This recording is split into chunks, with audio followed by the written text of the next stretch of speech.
This is Steve Eimers. I'm sitting out here. I've got a couple of Great Dane puppies entertaining us. But unfortunately, I'm talking about something far more serious. My daughter Hannah, I'm sitting in her memorial garden, was 17 years old when she was fatally impaled by a defective Lindsay X-lite guardrail end terminal. On April 4th, 2017, the Commissioner of the State of Tennessee's Department of Transportation, John Schroer, who is also the president of AASHTO, the American Association of State Highway Transportation Officials, sent a letter to the Federal Highway Administration related to the Lindsay X-lite guardrail end terminal. He notified FHWA of Tennessee's intentions to remove every X-lite from the roadside. It was related to concerns surrounding bolt torque specifications and a lack of product support from Lindsay, but specifically the Commissioner cited a defect where we have observed the impact head of the unit separating horizontally from the adjacent W-beam guardrail, sliding past this adjacent section of W-beam, which then could and has penetrated a vehicle cabin. There were multiple piercings and fatalities involving this product in the state of Tennessee. John Schroer described the X-lite as resulting in unacceptable safety levels. I recently telephoned a former FHWA engineer named Nick Artemovich on June 21st at 10:19 a.m. and we talked for 31 minutes and 52 seconds.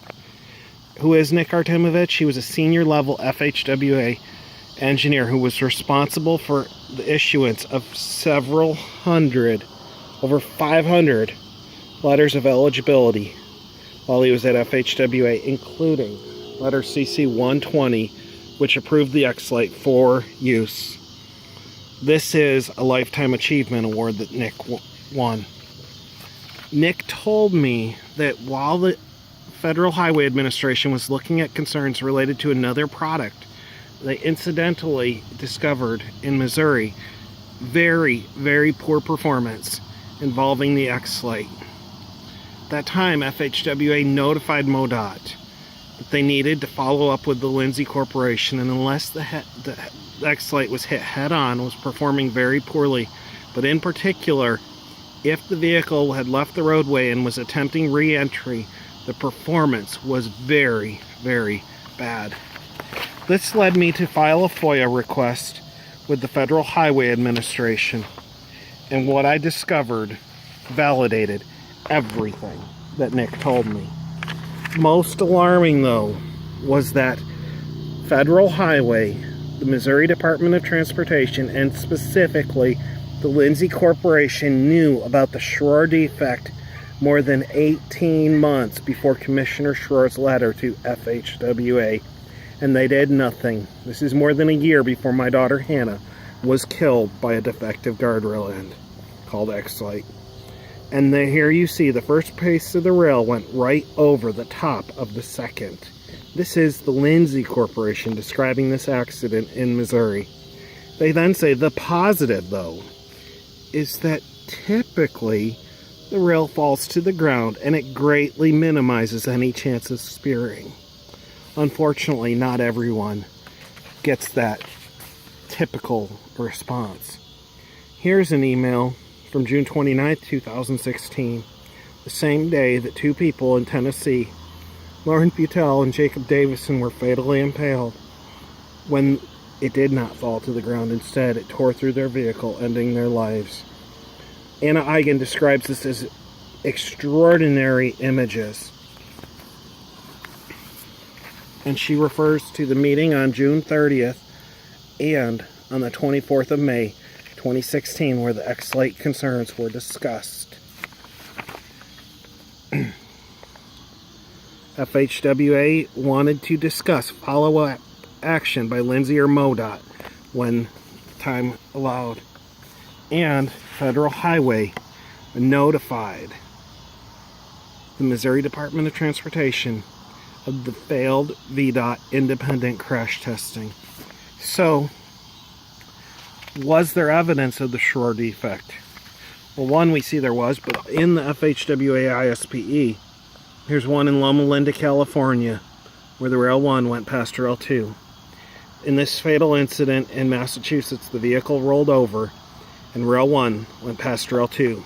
In San Angelo, Texas, Rail 1 went past Rail 2, impaled the engine compartment, started a horrible fire where a man was seriously wounded. Charlotte, North Carolina, fatal rollover. Missouri, after this email was sent, fatal. T-Dot, caught on camera. Virginia, Chincoteague, Virginia. FHWA is aware of every last one of these. Sarah Weinberg, an incident that I discovered in Nashville. Dunlap, Tennessee. Sharon, Massachusetts, a man lost his leg and a second vehicle was actually impaled in this accident.